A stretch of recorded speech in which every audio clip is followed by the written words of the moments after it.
EVP Trade and Convention Center, Chennai. The biggest event destination now open for booking with 8,000 plus parking. Contact 85258 கிட்டத்தட்ட ஒரு 32 நாட்கள் ஆகிடுச்சு தாவேகா ஆட்சி அமைத்து.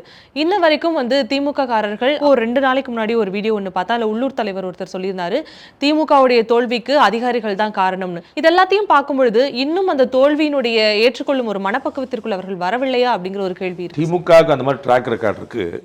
கலைஞர் நான் படிச்சிருக்கேன், நானே பார்த்துருக்கிறேன். அதை திமுக தோத்துருச்சுன்னா தமிழர்கள் சோற்றால் அடித்த பிண்டமாகி விட்டார்கள் அப்படின்னு திட்டுவார். தமிழர்கள் வாழை மட்டையாகி விட்டார்கள்னு சொல்லுவார். அது மாதிரிலாம் நிறைய சொல்லியிருக்கிறாங்க. அது ஒரு பக்கம் இருக்கட்டும். இப்போ திமுக அனலிசிஸ் பண்ணிகிட்டு இருக்கு. அந்த குழுவோட அறிக்கையை கொடுத்துருக்கு. நம்ம ஊடகங்களில் செய்தியெல்லாம் வந்திருக்கு, நம்ம பார்த்துருப்போம். தாவேக்காவை நம்ம அண்டர் எஸ்டிமேட் பண்ணிட்டோம். நம்ம வளராத பிஜேபியை நமக்கு எதிரி மாதிரி காட்டி பிஜேபி வருதுன்னு சொல்லிட்டோம். மக்களுக்கு தெளிவாக தெரிஞ்சிருக்கு பிஜேபி இன்னைக்கு எதிரி இல்லை அப்படின்னு. நம்ம அந்த மாதிரி நிறைய விஷயங்களை மிஸ் பண்ணிட்டோங்கலாம் சொல்லியிருக்காங்க. ஸோ தேர் அனலிசிங். ஆனால் அதை விட இப்போ அதிகாரிகள் காரணம்னு சொன்னால் அவங்களே ஏமாற்றிக்கிறாங்க. அவர்கள் தான் காரணம். ரெண்டாவது காரணம் சொன்னால் கூட்டணி கட்சிகள், மூணாவது காரணம் சொன்னால் கூட்டணி கட்சிகளை அவர்கள் நடத்திய விதம், அண்ட் நாலாவது காரணம் சொன்னால் அவங்களுக்குள்ள அந்த நம்பிக்கையற்ற தன்மை, அந்த திரும்ப அந்த பாசி ஆட்டிடியூடில் நேரு சொன்னதான் சட்டம், வேலு சொன்னதான் சட்டம், அப்படி போய் நிற்கும் போது அது கீழே இருக்கிற தொண்டர்கள் மத்தியிலே ஒரு பெரிய வெறுப்பை சம்பாதிச்சு கொடுத்துச்சு. அதான் நம்ம பார்க்கணும். அவங்க திமுக தலைவர் ரொம்ப தினமாக நம்பினார். நம்ம இவ்வளவு நல்ல ஸ்கீம்ஸ் கொடுத்துருக்கோமே, இந்த ஸ்கீம்ஸே நமக்கு வெற்றி கொடுக்கணும்னு நினச்சார். திரு தயாநிதி மாறன் 2006-11 காலத்தை சொல்லிகிட்டே இருப்பார். கருவறை முதல் கல்லறை வரை எல்லாருக்கும் ஸ்கீம் கொடுத்துருக்கோம். நாங்கள் பிறந்த குழந்தைங்க சொன்னால் இறந்துட்டாலும் வச்சுருக்கோம் நாங்கள் அப்படின்னு சொல்லிட்டு அந்த மாதிரி வச்சுருந்தாங்க. அதெல்லாம் சொல்கிறாங்க. ஆனால் யார் பெனிஃபிஷரிங்கிற பார்க்கணும். கட்சிக்காரங்களுக்கு மட்டும்தான் கிடைச்சது. காரில் 1000 ரூபா காசு வாங்கிட்டு போகிறவங்கள நீங்கள் என்ன சொல்லுவீங்க? அது எல்லாரும் எப்படி ஏற்பாங்கன்னு நினைக்கிறீங்க? அது மாதிரி அவங்க கொஞ்சம் கண்ணை மூடிட்டு இருந்துட்டாங்க. ஸோ முதல் பழி அவர்கள் மீது தான் போட்டுக்கொள்ளணும். ரெண்டாவது பழி கூட்டணி கட்சிகள் மேலே, மூணாவது கூட்டணி ஒருங்கிணைப்பு மேலே, நாலாவது இந்த பாசி ஆட்டிடியூட். அதை சரி பண்ணாங்கனாலும் எல்லாம் சரியா போயிடும். முதல்ல இந்த வாரிசு அரசியலுக்கு ஒரு முற்றுப்புள்ளி வச்சாங்கனாலும் சரியா போயிடும். நீங்கள் வாய்ப்பு கொடுக்கணும்ல.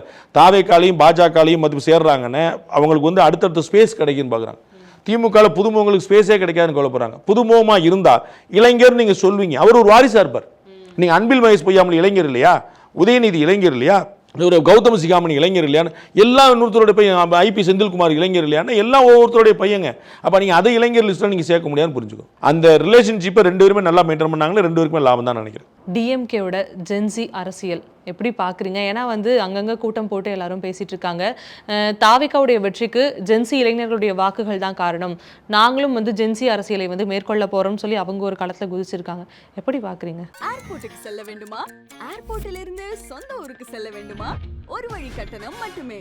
டிராப் டாக்ஸி புக் பண்ணுங்க. டிராப் டாக்ஸி எங்கும் எப்போதும். அதாவது எல்லா அரசியலுக்கும் முன்னுதாரணமாக இருந்த ஒரு இயக்கம் அடுத்தவங்களை பார்த்து காப்பி பண்ணுற நிலைமையில் இருக்குதுன்னு ரொம்ப ஆச்சரியப்படுறேன் நான். இது எப்பயுமே திமுக தான் ஒரு ட்ரெண்ட் செட்டராக இருக்கும். இதுக்கு முன்னாடி அண்ணா காலத்துலேருந்து எப்பயும் பார்த்தீங்கன்னா இந்தியா முழுக்க ஒரு பார்வை இருக்கும்போது தமிழ்நாட்டில் வேற ஒரு பார்வை இருக்கும். அந்த மாதிரி பியூட்டிஃபுல்லான ஒரு நெரேட்டிவ் செட் பண்ணி அழகாக கொண்டு போவாங்க. இப்போ காப்பி அடிக்கிற இடத்து போயிட்டாங்க. எப்போ நடந்துச்சுன்னா 2006க்கு பிறகு இது நடக்க ஆரம்பிச்சிச்சு. 2006 திரு விஜயகாந்த் பாப்பரிங்கிற சின்ன பிள்ளை இருந்திருப்பீங்க. இன்னைக்கு விஜய் கொண்டு வரக்கூடிய பல விஷயம் அன்றைக்கி விஜயகாந்த் கொண்டு வந்துட்டார். இதே போல் இளைஞர்கள் பூரா பெருந்திரளாக அவர் பின்னாடி போயிட்டாங்க. அதுக்கப்புறம் திரும்ப இவங்க எல்லாருக்கும் ஏடிஎம்கே டிஎம்கே அந்த மாதிரி நம்ம இளைஞர் பாசறை போடுவோம், இளைஞரணி ரீவேம் பண்ணுவோம் எல்லாம் அப்படி கிளம்புனாங்க. அதெல்லாம் அதான் புரிஞ்சுக்கணும். அப்போ வரைக்கும் திரு ஸ்டாலின் தான் இளைஞரணி தலைவராக இருந்தார். அப்போ எல்லாம் ஒரு பெரிய விமர்சனம் வந்துச்சு. 65 வயசுல இளைஞரணி தலைவராக இருக்கிறாங்கலாம் விமர்சனம் வந்துச்சு. அந்த மாதிரி நமக்கு என்ன சரி பண்ணிக்கணும்னு கிளம்பாம அவர் பண்றாரு இவர் பண்றாரு. விஜய் கேஷுவலான ஸ்பீச் பேசுகிறாரு. அவர் ஒரு பொலிட்டிக்கலாக பெரியவர்களே, தாய்மார்களே, பேரன்பு மிக்க சான்றோர்களே அப்படிலாம் சொல்லாமல், அப்புறம் கைஸ் நல்லா இருக்கீங்களா, இந்த ஆல்ட்ரஸில் நமக்கு வராது சல்லி அப்படின்லாம் சொல்ல. இப்போ இதை பார்த்துட்டு என்ன பண்ணுறாங்க, ஸ்டாலினோடைய அந்த உதயநிதியுடைய அறிக்கையவே பேச்சு வழக்கில் கொடுக்குறாங்க. நான் வந்திருக்க மாட்டேன்னு நினைக்கிறீங்களா, உங்களுக்காக நான் கூடவே நிற்பேன். எனக்கு ஒன்றும் புரியவே இல்லை, எனக்கு என்னன்னே தெரியல. இது மாதிரிலாம் பண்ணி ஜென்சிலாம் ஜென்சிக்கு தமிழ் படிக்க தெரியலங்கிற பார்க்கணும். திராவிட ஆட்சியோடைய பெரிய புண்ணியத்தில் என்னென்னா, நீங்கள் தமிழையே ஒரு பெரிய துயரம் சொல்கிறேன். அபிநயாவாக ஏதோ ஒரு பேரில் ஆரம்பிக்கும், 7 ஆரம்பித்த ஒரு பேர், ஒரு குழந்தை நீட்டில் பிரச்சனையை சொல்லி அந்த குழந்தையுடைய தற்கொலை கடிதம் தங்கிலீஷில் இருந்துச்சு. டெக்ஸ்ட்லாம் இங்கிலீஷில் இருக்கும், வேர்ட்ஸ் தமிழில் இருக்கும். நான் NAAN இன்று INRU இன்று இப்படி இருந்துச்சு. அப்போ நம்ம எப்படிப்பட்ட தலைமுறையை வளர்த்து வச்சிருக்கோம்னு பாருங்க. தமிழ் பேச தெரியும், வேற எதுவுமே தெரியாங்கிற மாதிரி கொடுத்துருக்கோம். இதுதான் திராவிட இயக்கங்கள் பண்ணது. அப்போ இவங்களுக்கு என்ன நடக்குதுன்னே தெரியாமல் இவங்க நான் ஜென்சி பாலிட்டிக்ஸ் பாருங்க காப்பி கேட் பண்ணாங்கன்னு அது புளியை பார்த்து பூனை சூடுபட்டுக்கிறது தான். நான் இப்போ அதுக்காக தாவேக்காவை புள்ளினா இவங்களுக்கு பூனை சொல்ல. காப்பி கேட் பண்ணுறதோட யூ ஹேவ் டு இனிஷியேட். ஒரு லீடர் இனிஷியேட் பண்ணுவார், ஃபாலோ பண்ண மாட்டார். லீடரோட வேலை கிரியேட் பண்ணுறது, கேடரோடைய வேலை ஃபாலோ பண்ணுறது. It is going reverse here. Okay, இது அவர்களுக்கே சறுக்காக அமையுது சார். இது தேர்தலில் எந்த மாதிரியான மாற்றத்தை உருவாக்கும் இனி வரும்? நீங்கள் என்ன ஜென்சியை பிடிச்சிங்களா கிராண்ட்மாவை பிடிச்சிங்களாங்கிறது மேட்ரு இல்லை. நீங்கள் நல்ல விஷயம் பண்ணீங்கன்னா எல்லாரும் உங்களுக்கு பக்கம் வந்துருவாங்க. இவ்வளோதான். நீங்கள் வந்து நல்ல விஷயம் பண்ணீங்கன்னா அது எல்லாம் ஆட்டோமேட்டிக்காக வந்து நிற்பாங்க. அதில் வந்து உங்களுக்கு என்ன குறை? நீங்கள் வந்து நான் ஏன்லாம் ப்ரோ நல்லா இருக்கியா ப்ரோ அப்படின்னு எல்லாரும் எனக்கு ஓட்டு போட்டுருவாங்களா? That is not. அது ஒரு மேட்ரே கிடையாது. மேட்ரு வந்து நீங்கள் நல்லவங்களா இல்லையா, நீங்கள் நல்லவங்கிற நம்பிக்கையை மக்கள்கிட்ட ஏற்படுத்தணும். கெட்டவங்க கூட சேரக்கூடாது, சேர்க்கக்கூடாது. அது பண்ணிங்கன்னா ஆட்டோமேட்டிக்காக உங்களுக்கு ஓட்டு. தாவேகா என்ன பண்ணாலும் அதை செய்தியாக பார்க்கக்கூடிய விஷயம் இருக்கு. அது நிறைய இடங்கள்ல ரீச் ஆகுது அப்படிங்கிற ஒரு பார்வை இருந்தாலும் இப்போ வந்து சிங்கப்பெண் படை ஒன்று உருவாக்கியிருக்காங்கல்ல, அவர்கள் என்ன பண்ணாலும் வருது. இதுக்கு என்ன சொல்றாங்க மக்கள்னா, சிங்கப்பெண் படை ஒவ்வொரு காவல் அதிகாரிகளுக்கும் ஒவ்வொரு கேமராமேனை வந்து நியமிச்சிருக்காங்க. என்ன பண்ணாலும் உடனே செய்தியா வந்துருது. இவங்க வந்து இவங்களும் விளம்பர அரசியலை தான் வந்து முன்னெடுக்கிறாங்கன்ற ஒரு விமர்சனம் வருது. இது உண்மையா சார்? ஜஸ்டிஸ் டெலிவர்டு மட்டும் இல்லை, ஜஸ்டிஸ் தான் டெலிவர்டுங்கிறது தெரியணும்னு ஜூரிஸ்பிரூடன்ஸில் ஒரு தியரி இருக்குது. அதாவது நீதி வழங்கப்படுவது மட்டுமல்ல, நீதி தான் வழங்கப்படுகிறதுங்கிறதும் தெரியணும். அதனால தான் வழக்கெல்லாம் செய்தியாகுது. யாரோ ஒருத்தர் டைவர்ஸ் பண்ணிட்டு போயிட்டான், அது நமக்கு வந்து ஏன் செய்தி ஆகுது? அப்போ அந்த இப்போ வந்து நீங்கள் உச்சநீதிமன்றத்தில் ரொம்ப ரீசெண்டாக ஒரு தீர்ப்பு, குடும்ப பெண்கள் இல்லத்தரசிகள் வீட்டில் உட்காந்து வேலை பார்க்குறவங்க, அவங்களுக்கு வந்து வருமானம் கிடையாது, முடிவெடுக்கக்கூடாது. அவங்க உயிரிழந்துட்டாங்கன்னா அவங்களுக்கு லாஸ் கொடுக்குற வருமானமே கிடையாது சார்ன்றான். அவங்களுக்கு 30,000 சம்பளம் நீங்கள் ஃபிக்ஸ் பண்ணணும். ஏன்னா குடும்ப பெண்கள் தான் இந்த நாட்டை தூக்கி நிறுத்துனாங்கன்னு ஒரு ஜட்மெண்ட் சொல்லுது. அந்த ஜட்மெண்ட் இந்தியா முழுக்க எல்லா ஊடகங்களையும் தலைப்பு செய்தியாக வருது. அப்போ ஜட்மெண்ட் டெலிவர்டு மட்டும் இல்லை, ஜட்மெண்ட் தான் டெலிவர்டுன்னு ஊடகங்கள் மூலமாக வரணும். அப்போ வந்து நாம் செய்கிற பணிகள் வந்து மக்களுக்கு சென்று சேரணும். அதில் ஒன்றும் குழப்பம் இல்லை. அது வந்து ஒரு முக்கியமான விஷயம். நான் அறிஞ்சு சிங்கப்பெண்களுக்கு பின்னாடிலாம் கேமரா தூக்கிட்டு வராங்கன்னு தெரியல. சிங்கப்பெண்கள் முன்னாடி இங்கே கேமரா வச்சிருக்காங்க. அவங்களுடைய யூனிஃபார்ம்லேயே எது ஒன்று வச்சிருக்காங்க. இங்கேருந்து பார்க்குறேன் எதிர பேசுகிறாங்க, அப்யூஸ் பண்ணுறாங்க இல்லையாங்கிறது தெரியறக்கா வச்சிருக்காங்க. அது ஒரு விஷயம். அப்படி வச்சிருந்தாலும் தப்பு இல்லை, கேமரா இல்லைன்னு நான் நினைக்கிறேன். அந்த அவர் சொல்வார்ல, அந்த வெர்ச்சுவல் வாரியர்ஸ் அப்படின்னு சொல்கிறார்ல, அவங்க வந்து புற இறங்கி வந்து நான் தான் உங்களுக்கு சொன்னேன்ல, மோடிக்கு நேராக எதிர உட்காந்துருந்தாரு, ரைட்டில் திரும்பினார், லெஃப்ட்டில் திரும்பினார், அவங்க தான் போட்டு சொல்லியிருக்காங்க. அது தப்பு இல்லை. நான் கேட்குறேன், அவங்கள்ட்ட ஐடி விங் இருக்குது, அவங்க இப்படி பண்ணுறாங்க, உங்கள்ட்ட ஐடி விங் இல்லையான்னு கேட்குறேன். உங்கள் ஐடி விங் தூங்குதான்னு கேட்குறேன். எழுப்பிவிடுங்க எல்லாத்தையும். ஏடிஎம்கே, டிஎம்கே, பிஜேபி, காங்கிரஸ் எல்லாம் ஐடி விங் எழுப்பிவிட்டு அவங்க பாஷான்னு போட்டுகிட்டே போங்க. யார் வேணான்றா? அவங்களை நீங்கள் குத்தம் சொல்கிறத விட நீங்கள் உங்கள் ஆட்கள் எழுப்பிடுறது ரொம்ப நல்லதுன்னு நினைக்கிறேன். அதனால் இது பெரிய குற்றம். கவர்மெண்ட்டில் நிறைய விஷயங்கள் விழிப்புணர்ச்சியோட போய் கொண்டு போய் சேர்க்கறது சரிதான் நினைக்கிறேன். ஒரு ரெஸ்ட்ரிக்ஷன்ஸ் இல்லாத கல்வி சார்ந்த நிதியை வந்து கொடுக்கணும் அப்படின்னு சொல்லி முதல்வர் விஜய் அவர்கள் கோரிக்கை வச்சிருக்காங்க. இது மத்திய அரசுல இருந்து ஏற்கக்கூடிய ஒரு கோரிக்கையா இருக்கு. இது ரெஸ்ட்ரிக்ஷனே கிடையாதுங்கிற புரிஞ்சுக்கணும். நான் என்ன சொல்ல வர்றேன், நம்ம வந்து தீபாவளிக்கு அப்பா சொல்லுவாரு, சட்டை வாங்கணும்னா 10,000 வாங்கிக்கும் பார், நான் வாட்ச் வாங்க போறேன்னா கிடையாதும் பார். நீங்க நான் என்ன வாங்கிட்டு போறேன் காசு ஒன்றும் கொடுக்க மாட்டார். ரொம்ப இது ஸ்கீம் பேஸ்டுன்ற இந்த சமகர சிக்ஷா அபியானுக்கான ஸ்கீம் வந்து ஸ்கீம் பேஸ்டு தான் அந்த ஃபண்டு. நீங்க கிணறு வெட்ட போறேன்னு காசு கேட்குறீங்க, நான் வந்து ரைட் கொடுக்குறேன்னு சொல்லி சொன்னேன். கிணறு வெட்டலாம் கேட்கக்கூடாது, காசு மட்டும் கொடு அப்படின்னு சொல்லி சொன்னால் அது எப்படி பண்ணுவாங்க? எல்லாமே வந்து ஒரு சர்ஜிக்கல் ஸ்ட்ரைக் மாதிரி தானே, ஒரு நோக்கத்துக்கு தானே காசு கொடுக்க முடியும். நீங்கள் வந்து மாதிரி நகரங்கள் ஸ்மார்ட் சிட்டின்னு சொல்லி சொல்கிறாங்க. ஸ்மார்ட் சிட்டிக்குன்னு என்னென்ன பண்ண முடியும்னு ஒரு கணக்கு இருக்குது, அதுக்கு தான் ஃபண்டு கொடுப்பாங்க. நீங்கள் எம்பி ஃபண்டுன்னு ஒன்று இருக்குது, அது எதுக்கு செலவழிக்க முடியும்னு ஒரு கணக்கு இருக்குது. நான் என்னென்னு கேட்காத நான் கொடு அப்படின்னா கொடுக்க முடியாது. ஏன் அப்படின்னா மிஸ்யூஸ் ஆயிரும். உங்களுக்கு நினைவுபடுத்துறதுக்காக சொல்கிறேன், அதை மாற்றி விட்டீங்க. அதுதான் இங்கே நடக்குது. அப்போ வந்து சமகர சிக்ஷா அபியானுக்கு நான் காசு கொடுக்குறேன்னா நீ அந்த திட்டத்தை இம்ப்ளிமெண்ட் பண்ணுவேன்னு சொல்லி உனக்கு காசு, அந்த திட்டத்தை இம்ப்ளிமெண்ட் பண்ண மாட்டேன் காசு அப்படி கொடுக்க மாட்டாங்கன்ற. அது வேற ஸ்கீம் வச்சிருக்கு, நீங்க வேற வாங்கிக்கலாம். இந்த திட்டம்னா இது நிபந்தனையான திட்டம். அந்த நிதியே நிபந்தனையோடு கூடிய நிதி தான். நீங்க நிபந்தனை விதிக்காம நிதி கொடுக்கணும்னு கேட்க முடியாது. இந்த நிதியே நிபந்தனை தான் சொன்னேன். நீங்க நிர்பயாக்குன்னு ஒன்று வந்திருக்கு, பெண்களுடைய அதை திருப்பி தான் அனுப்ப முடிஞ்சது, அவங்க மாற்றி விட முடியல. ஏன்? அந்த ஸ்கீம் அதுக்காக தான். அப்போ நீங்கள் என்ன பர்பஸ்க்கு யூஸ் பண்ணி அதான் கொடுப்பாங்க. அப்போ வந்து இது வந்து அந்த பர்பஸ்க்கு மட்டும்தான். அது பண்ண மாட்டேன், நோ யூஸ். இப்போ வந்து தமிழ்நாடு அரசே மத்திய அரசு வந்து சண்டைக்கு வரலையே, நீ எப்படி இம்ப்ளிமெண்ட் பண்ணலாம்? காசு கேட்காத, ஆஸ் சிம்பிள் அஸ் திஸ். காசு கேட்டால் செஞ்சால் காசு கொடுக்குறேன். காசு வேணும் உங்களுக்கு, புரியுங்களா உங்களுக்கு? நான் சம்பளம் வாங்கினா வேலை பார்க்கணும், வேலை பார்க்க மாட்டேன் சம்பளம் கொடு, கேட்க முடியாதுல்ல. அப்போ that money is issue based, அவ்வளோதான். அந்த இஷ்யூ வேண்டாம் பண்ணிக்கோங்க. தமிழ்நாட்டுடைய கல்வித்துறை நிதி வந்து 45,000 கோடி ரூபாய். என்ன பண்ணுறீங்கன்னு கணக்கு சொல்லுங்க. பள்ளிக்கூடங்கள் எண்ணிக்கை கூட்டியிருக்கோன்னு சொல்லுங்க, ஆசிரியர்கள் எண்ணிக்கை கூட்டிட்டோம்னு சொல்லுங்க, மாணவர்கள் எண்ணிக்கை கூடிருச்சுன்னு சொல்லுங்க. எதுவுமே பண்ணல. சரி, பள்ளிக்கூடம் பூரா உலகத்தரத்தில் பள்ளிக்கூடம் இருக்குன்னு சொல்லுங்க, அரசு பள்ளிக்கூடங்கள் தான். அப்போ என்ன பண்ணீங்க? அப்போ நீங்கள் வச்சுக்கிட்டு இருக்கிற 45,000 கோடி என்ன பண்ணுறேன்னு சொல்லுங்க. தனியார் பள்ளிகள் எண்ணிக்கை அதிகரிச்சுக்கிட்டே போகுது, சிபிஎஸ்சி பள்ளிக்கூட எண்ணிக்கை அதிகரிச்சுட்டே போகுது, நீங்கள் வந்து குறைஞ்சிக்கிட்டே போறீங்க. அப்புறம் வந்து எனக்கு நிதியை மட்டும் கூட அதை கூட எல்லா நிதியும் கூட என்ன செய்வீங்க? தேர்தலுக்கு முன்னாடியே வந்து பரந்தூர் விமான நிலையங்களுக்கு எதிராக விஜய் அவர்கள் குரல் கொடுத்திருந்தாரு. இப்போ நெடுஞ்சாலை அமைக்கணும் அப்படிங்கிற ஒரு கோரிக்கையும் வச்சிருக்காரு. இந்த நெடுஞ்சாலைகள் அமைக்கும் பட்சத்தில் இந்த நெடுஞ்சாலைகள் மூலமா எந்த விவசாயிகளுடைய நிலங்களும் வந்து பாதிக்கப்படாமல் இருக்குமா? கட்டாயம் பாதிக்கப்படும். அது வந்து அவர் தெரிஞ்சுக்கிட்டாருன்னு சரி. இதன் மூலமா அந்த கோரிக்கை வச்சாரு, கோவைக்கு 6 வழி சாலை கொடுங்க, சேலத்துக்கு 6 வழி சாலை கொடுங்க எல்லாம் கேட்டாரு. நல்ல விஷயம். அதன் மூலமாக முதலமைச்சர் சில ப்ராக்டிக்கலான விஷயங்களை புரிஞ்சுட்டா சரியாக இருக்கும். ஏன்னா எப்பயுமே எதிர்க்கட்சியாக இருக்கும்போது சில விஷயங்கள் புரியாது, புரிஞ்சாலும் அரசியல் பண்ணுறதுக்காக நம்ம செய்வோம். ஆனால் ஆளுங்கட்சியாக இருக்கும்போது நீங்கள் தான் இம்ப்ளிமெண்டிங் ஆஃபீஸர். அப்போ உங்களுக்கு அந்த அந்த அந்த சொல்லுவாங்க தலைவலியும் வயிற்றுலையும் தனக்கு வந்தால் தான் தெரியுமாங்கல்ல, அது மாதிரி உங்களுக்கு அது தெரிஞ்சிருக்கும். அது மாதிரி தெரிஞ்சுக்கிட்டா சரி. அதே மாதிரி பரந்துரையும் புரிந்து கொண்டாருன்னு சந்தோஷம் தான், அது ஒன்றும் குழப்பம் இல்லை.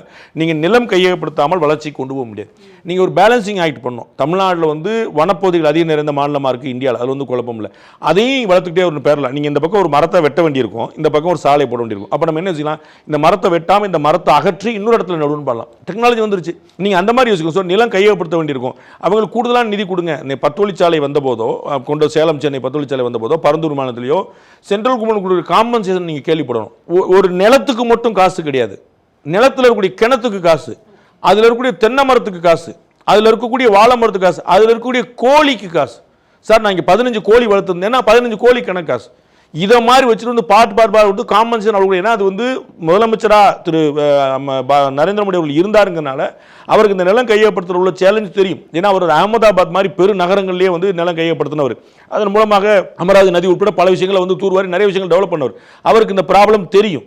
அதனால அவர் வந்து பிரதமரான பிறகு காம்பன்சேஷன் அள்ளி கொடுக்குறாரு. காம்பன்சேஷன் ஒரு பைசாவோட ஸ்டேட் கவர்மெண்ட் கொடுக்க போகிறது இல்லை. நீங்கள் எதுக்கு நீத்தி ஆயோக்ல போய் நீங்கள் எதுக்கு கேட்டீங்க? சென்ட்ரல் பேங்க் ஃபண்ட் கொடுக்குறது தானே கேட்டீங்க, உங்க காசுல கொடுக்கறதுக்கு இல்லையே. அப்ப சென்ட்ரல் கொடுக்க ரெடியா இருக்கு. அப்ப நீ கையகப்படுத்தி கொடுக்கறது மட்டும் தான் உங்க வேலை.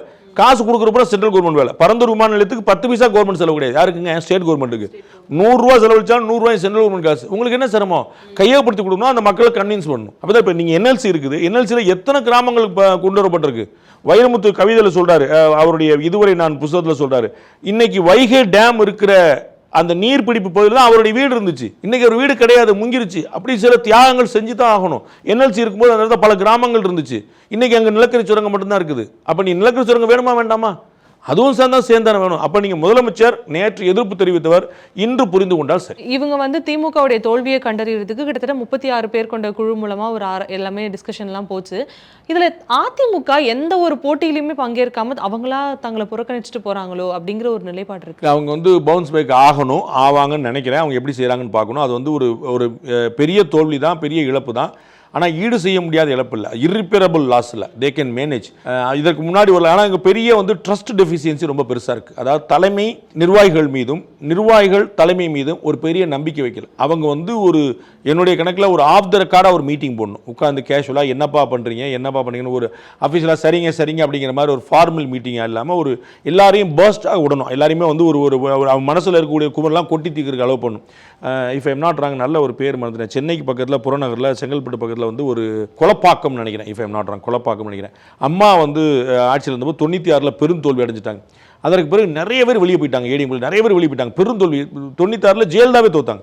பயங்கர கட்சிலாம் ரொம்ப பிரச்சனை இல்லாமல் அப்போ வந்து 96-98 கேப்பில் வந்து கொலப்பாக்கம் நினைக்கிறேன். அங்கே வந்து அம்மா வந்து எல்லாருமே கூட்டு கட்சிக்காரங்க பூரா யாரெல்லாம் வர முடியும் வாங்கன்னு சொல்லிட்டு எல்லாம் ஓப்பனாக எல்லாரையும் பேச விட்டு எல்லாம் கருத்தை கேட்டாங்க. அப்போ நிறைய பேருக்கு வந்து ஒரு வடிகால் கிடைச்சது. இந்த இன்னார் தாங்க சரியில்லை, அன்னார் தாங்க சரியில்லை, அப்படி அங்கே இப்படியான்னு சொல்லும்போது அவங்களுக்கு நடக்குதோ நடக்கலையோ நம்ம சொல்லிட்டோம் கொட்டிட்டோம் அம்மா மாட்டி பேசிட்டோங்க ஒரு ஆறுதலாக கிடைச்சது. அதை மாதிரி ஏடிஎம்கே வந்து மீள் பார்வை சுய பரிசோதனை முதல்ல செய்துக்கணும். என்னப்பா பிரச்சனை, இங்கே உனக்கு என்ன நடக்குது அப்படின்னு. இப்போ சிவி சண்முகம்லாம் ஏடிஎம்கே கார், விஜயபாஸ்கர்லாம் ஏடிஎம், அவங்களுடைய ஏடிஎம்கே லாயல்ட்டி நீங்கள் டவுட் பண்ண முடியாது. நீங்கள் நிறையா புகார்கள் இருக்கலாம், அது வரைக்கும். ஆனால் கட்சிக்காரங்க அப்போ அவங்களே வெளியே போகலாம்னு ஏன் நினைக்கிறாங்கிறத யோசிக்கணும். அப்போ நம்ம பேசி தீர்த்தா சரி பண்ணிட முடியும். நீங்கள் ஓபிஎஸ் மாதிரி தான், ஓபிஎஸ்லாம் பக்கா ஏடிஎம்கே கார். அவரெல்லாம் வந்து அவர் சின்ன வயசுலேருந்து அப்படி இருந்து வளர்ந்தவர். அவரெல்லாம் டிஎம்கே கூட ஒரு பெரிய லாஸ். இன்றைக்கி அவர் எம்எல்ஏ ஆகிட்டார்ல. நீங்கள் அது மாதிரி நீங்கள் ஒவ்வொருத்தராக நீங்கள் போனால் அப்புறம் செங்கோட்டையன், அது வந்து அவர் வந்து எம்ஜிஆர் காலத்தில் உட்காந்துருக்கூடிய ரொம்ப சின்ன வயசுலேருந்து ஏடிஎம்கேல இருக்கக்கூடிய அவர் இன்னைக்கு டிவிக்கே போயிட்டார்ல. அப்படி ஒவ்வொருத்தரையா நீங்க இழந்துட்டே இருந்தீங்கன்னா இட்ஸ் ஹியூஜ் லாஸ்ல. இன்னைக்கு ஒரு ஆள், நாளைக்கு 2 ஆள், நாளைக்கு 20 ஆள், நாளைக்கு 200 அப்படி போயிட்டே இருந்தா இப்போ எவ்வளவு எக்ஸ்மினிஸ்டர்ஸ் போயிருக்காங்க. நீங்க எல்லாரும் போன பிறகு எந்திரிச்சு வரலாம். நான் தான் உங்களுக்கு உதாரணம் சொன்னேன், ஜெயலலிதா உதாரணம் இருக்கு, எல்லா உதாரணம் இருக்கு. ஆனா ஏன் போக விடணும்னு கேட்குறேன். நீங்க ஒண்ணுனா நீங்க தும்ப விட்டுட்டு வாழ பிடிக்கல, தெர் இஸ் நோ மீனிங்.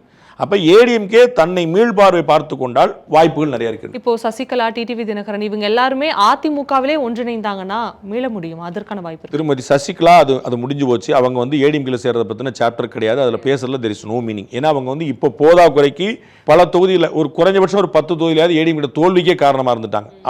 அவங்க நிறுத்தின ஆட்கள் ஏடிஎம்கே காரங்களே கிடையாது, அவங்க கட்சிக்காரங்களும் கிடையாது, யாருடைய கூட்டணிலாம் வச்சுக்கிட்டு அவங்க ஒரு 10 தொகுதியிலாவது வந்து ஏடிஎம்கே கூட்டணி தோல்விக்கு காரணமா இருந்துட்டாங்க. அதனால வந்து அது முடிஞ்சு ஏற்கனவே முடிஞ்சு போச்சு, இன்னும் கத்தம் தான், அதில் வாய்ப்பு இல்லை.